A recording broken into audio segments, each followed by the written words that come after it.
Hi friends, நான் உங்கள் ரிஸ்வான். அரசியலும் எருமையும் தளத்திலேருந்து நம்ம சந்திச்சுக்கிட்டு இருக்கோம். என்ன பேச போகிறோம் அப்படின்னா, மனம் வலிக்குது. ஏன் வலிக்குது அப்படின்னு சொன்னால், சாதாரண மனித உயிர் சாதாரணமாக ரோட்டில் அடிபட்டு கிடந்தால் கூட நமக்கு ஒரு இரக்கம் வரும், அதில் ஒரு பரிவு வரும். ஆனால் கிட்டத்தட்ட ஒரு மாதங்களுக்கு முன்பு ஆம்ஸ்டாங் என்ற பிஎஸ்பி பகுஜன் சமாஜ்வாதி கட்சியுடைய மாநில தலைவர் தெருவிலே சரமாரி வெட்டி கொலை செய்யப்பட்டிருக்கிறார். சாமானியன் கொலை செய்யப்பட்டாலே நமக்கு மிகுந்த வருத்தம் அளிக்கும். அவர் அந்த ஏரியாவின் முக்கிய தலைவராக கருதப்படுகிறார். அது மட்டுமல்லாமல் அந்த மக்களுடைய நன்மதிப்பையும் பெற்றிருக்கிறார். ஆரம்ப காலத்திலே அவர் எப்படி இருந்தார், எப்படி வளர்ந்தார் என்பதை விட அவர் இன்றைய சூழ்நிலையில் அந்த ஏரியா மக்களுடைய கல்விக்காகவும் அவர்களுடைய ஏழ்மைத்தன்மை போக்குவதற்காகவும் பல உதவிகளை புரிந்திருக்கிறார் என்பதுதான் உண்மை. பல மக்களுடைய எதிர்ப்புகளையும் சம்பாதித்திருக்கிறார் என்பதுதான் உண்மையாக தெரிகிறது. ஆனால் இந்த கொலை வழக்கிலே முக்கிய குற்றவாளிகளாக அனைவரும் கைது செய்யப்பட்டார்களா என்றால், இது எந்த காரணத்திற்காக இந்த கொலை நடைபெற்றிருக்கக்கூடும் என்று பார்த்தோம் என்று சொன்னால், முழுக்க அவர் மீதுள்ள வன்மம் எதிர்ப்பு, அவர் எதிர்க்கின்ற நல்முறையில் அவர் எதிர்க்கின்ற எதிர்ப்பு முறை, அவருடைய ஆளுமை திறனை கொண்டு அங்கு இவருடைய ஆளுமை இருந்தால் இவருக்கு தாண்டி யாருமே நமக்கு உதவ முடியாது, இவரை மீறி நம்ம எதுவும் செய்ய முடியாது என்கின்ற ஒரு அரசியல் காழ்ப்புணர்ச்சி கொலையாகத்தான் இது பார்க்கப்படுகிறது. ஒட்டுமொத்த ரவுடிகளும் சேர்ந்து ஒருவரை வதம் செய்திருக்கிறார்கள் என்று சொல்வார்கள். வதமா இல்லை பெரிய கொலையை எப்படி அதை தெரியப்படுத்துவது என்று தெரியல. ஒரு மனிதனை சரமாரியாக வெட்டி வீழ்த்திருக்கிறார்கள். அப்படிப்பட்டவர்கள் படும் பாதகத்தை செய்திருக்கிறார்கள். அவருடைய மனைவியும் அவருடைய பிள்ளை 3 வயது பிள்ளை அந்த கல்லறையில் அவங்க கட்டி வச்சிருக்க அந்த இதில் ஏறி உட்கார்ந்து பார்க்கும்போது நம் கண்களிலே மிகுந்த கண்ணீர் வருகிறது. இவருடைய கொலையிலே என்ன ஆதாயம் தேடுகிறார்கள்? காவல்துறை கிட்டத்தட்ட அனைவரையும் கைது செய்தாலும் பயங்கரமாக பேசப்படுவது என்னவென்று சொன்னால், இதில் ஒரு முக்கிய புள்ளி இருக்கிறார், அவரை கண்டுபிடிக்க வேண்டும் என்று தான் ஒட்டுமொத்த காவல்துறையும் அலைந்து கொண்டு இருப்பதாக நாம் நினைக்கிறோம். காவல்துறை பயங்கரமாக இதற்காக உழைத்து கொண்டிருக்கிறது ஒரு பக்கம். ஆனால் இந்த ரவுடிகள், கூலிப்படைகள் எப்படி அடக்கப்படணும் அப்படின்னு சொன்னால், இவர்கள் எப்படி கொலை செய்தார்களோ அதுபோல் இந்த கூலிப்படை ஒரு முன்மாதிரியாக இவர்கள் அனைவரும் பொதுமக்கள் முன்னிலையில் தூக்கிலிடப்பட்டு கொல்லப்பட வேண்டும். ஏன் நம்ம சொல்கிறோன்னு சொன்னால், அப்போ தான் அவர்களுடைய இதில் ஒருவர் திருவங்கடை என்கவுண்டரில் கொல்லப்பட்டார். இருந்தாலும் இவர்கள் பொதுமக்கள் மத்தியில் கொல்லப்பட்டால் கூலிப்படை தொழில் செய்யக்கூடியவர்கள் அடங்குவார்கள். ஏதோ முன்பகை, எந்த பகையும் இல்லாமல் அவரை வெட்டி வீழ்த்திருக்கிறார்கள். வெட்டி வீழ்த்தப்பட்ட அவருடைய நிலைமையை பார்த்தோம்னு சொன்னால் நமக்கு மனம் வலிக்கிறது. நம்ம அதை தான் சொல்கிறோம். எவ்வளவு வலிகளை அந்த ஏரியா மக்களும் அனுபவிக்கிறார்கள். முன்பகை இருக்குது, ரைட்டு, கொலைக்கு கொலை பழி செய்ய போகிறீங்க. ஆனால் இந்த அளவுக்கு வக்ரமாக முன்னாள் காவல்துறை அதிகாரிகளோட இவ்வளவு வக்ரமாக இந்த கொலை நடைபெற்றிருக்கிறது அப்படி என்று மனம் உணர அவர் அடிக்கடி யூடியூப்பில் பேசிக்கொண்டு இருக்கிறார் முன்னாள் காவல்துறை அதிகாரி. அப்போது எவ்வளவு வழிகளை நிறைந்த ஒரு கொலையாகவும் தமிழகத்தை உலுக்கி இருக்கிறது. ஏனென்று சொன்னால், நினைத்த மாத்திரத்திலே ஒரு எட்டி வீழ்த்த முடிகிறது ஒரு மாநில தலைவர் என்று சொன்னால், எந்த மாநில தலைவர்களுக்கும் சரியான ஒரு அங்கீகாரம் இல்லை.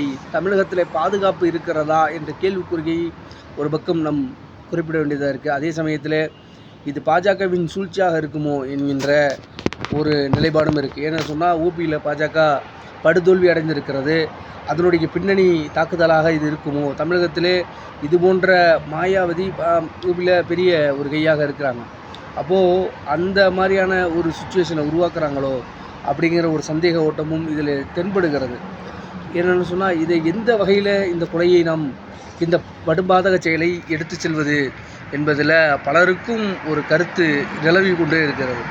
ஒவ்வொருத்தவங்க ஒவ்வொரு பகையை முன்னிறுத்துகிறாங்க. முக்கிய அமைச்சருங்கிறாங்க, ரவுடி சம்போ செந்தில் தான் இதுக்கு ஸ்கெட்ச் போட்டதுங்கிறாங்க, மலர்கொடி தான் இதற்கு பண உதவி செய்தன்னு சொல்கிறாங்க, அஞ்சலை தான் இவர் பண உதவி இப்படி எல்லோரையும் குழப்பி அடிக்கின்ற ஒரு கொலையாக இது இருக்கிறது.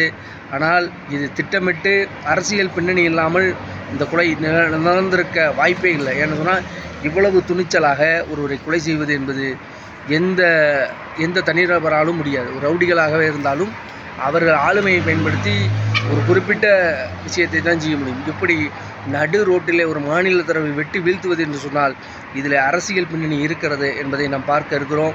தொடர்ந்து இதற்கான ஆய்வுகளை நாம் மேற்கொண்டிருக்கோம். எங்கெங்கெல்லாம் நமக்கு தகவல் கிடைக்குதோ நம்ம பார்த்து கொண்டிருக்கோம். ஆனால் பகுஜன் சமாஜ்வாதியில் கட்சி தொண்டர்கள் இதை புரிந்து கொள்ள வேண்டும். இதற்கு நீங்கள் எதிர்வினை ஆற்றிவிடக்கூடாது. உங்களுடைய மாநில தலைவர் மிகுந்த பண்புக்குரியவராக தென்பட்டிருக்கிறார். உங்களை அப்படி வளர்த்து எடுத்திருக்கிறார் அப்படின்னு நம்ம நினைக்கிறோம். ஏன்னு சொன்னால் அப்படி தான் அவருடைய வீடியோக்களும் அவருடைய அரசியல் நிலைப்பாடுகளும் அப்படி தான் தெரிகிறது. அதே போல் ஆம்ஸ்ட்ராங் அவர்களுடைய அந்த இழப்பு அவங்களுடைய வடச்சென்னை அந்த மக்களுடைய மனதை மிகுந்த பாதிப்பு உள்ளாகியிருக்கிறது. நமக்காக இருந்த ஒரு தலைவரை இழந்தோம் என்ற வருத்தம் அவர்களிடத்தில் இருந்து கொண்டிருக்கிறது. அந்த கொலை வழக்கில் சீக்கிரம் குற்றவாளிகள் தண்டிக்கப்பட வேண்டும். அனைத்து கட்சி முக்கிய பிரமுகர்களும் சொல்லக்கூடிய ஒரே வார்த்தை, அவர்கள் தூக்கிலிடப்பட வேண்டும். அந்த குற்றவாளிகள் அனைவருமே தூக்கிலிடப்பட்டால் அனைவரும் சந்தோஷப்படுவாங்க அப்படிங்கிற மாதிரி தான் கொண்டு வராங்க. நல்ல தோழமையோடு அனைத்து கட்சிகளோடும் நடந்திருந்த இவர் ஏன் இப்படி கொல்லப்பட்டார் என்பது நமக்கு தெரியும். ஏன்னு சொன்னால் காரணம் இருக்குது. இவர் இதற்கு முன்னால் நம்ம அதான் சொல்கிறோம், கட்ட பஞ்சாயத்துகளை செய்வதை தவிர்த்து கொள்ள வேண்டும். நல்லதுக்காக கட்ட பஞ்சாயத்து செஞ்சாலும் உங்களுடைய எதிர்வினை எப்படி அமைந்திருக்கிறது என்பதை பாருங்கள். நம்ம ஒரு அரசியல் ஆளுமையாக இருக்கலாம், அதற்காக அதிகாரத்தை பயன்படுத்தி தவறுக்கு அவர் வந்துட்டார், தவறு உதவுனார் என்று நம்ம சொல்ல விரும்பல. இதே போன்ற எதிரிகளை சம்பாதித்து ஒவ்வொரு நிகழ்வுகளையும் எதிரிகளை சம்பாதித்திருக்கிறார். அதுதான் அவருடைய முழுக்க பிரச்சனையாக இருந்திருக்கிறது. தொடர்ந்து நிறைய எதிரிகளை சம்பாதித்ததனுடைய விளைவு இன்றைக்கு அந்த பிள்ளை அனாதையாக, அவருடைய மனைவி இருந்தாலும் தந்தை இல்லாத பிள்ளையாக 3 வயது சிறுமி அந்த கல்லறையிலே தவிர்த்து நிற்பதை பார்த்தால் நம் கண்களிலே மிகுந்த வருத்தம் அளிக்கிறது.